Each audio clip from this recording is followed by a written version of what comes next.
பிருகு நாடிப்படி பார்த்தீங்கன்னா, ஆணுடைய ஜீவகாரகத்துவம்னு ஒண்ணு இருக்கிறது. அவர குருன்னு சொல்றோம். பெண்ணுடைய ஜீவகாரகத்துவத்த நம்ம என்ன சொல்றோம்னா, சுக்கிரன்னு சொல்றோம். இத மக்கள் மொழியில தெரிஞ்சுக்கணும்னா லக்னாதிபதி.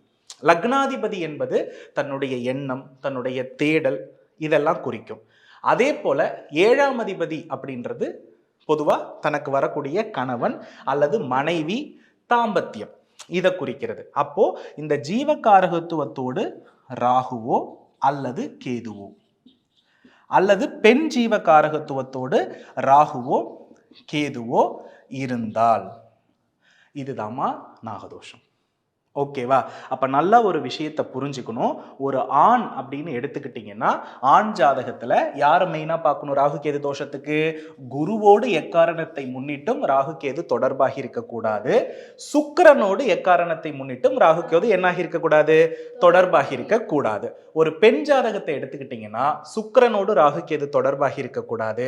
களத்திரக்காரகரான செவ்வாயோடு ராகு கேது தொடர்பாகி இருக்கக்கூடாது. இப்ப லக்னாதிபதியோடு ராகு கேது தொடர்பானா அவங்களுடைய மன வாழ்க்கைக்கு அவங்களே பிரச்சனை.